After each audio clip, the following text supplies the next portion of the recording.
দিত না।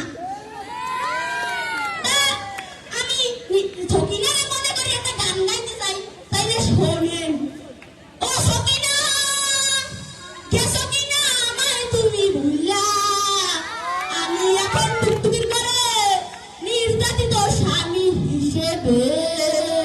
ধন্যবাদ ধন্যবাদ নির্যাতিত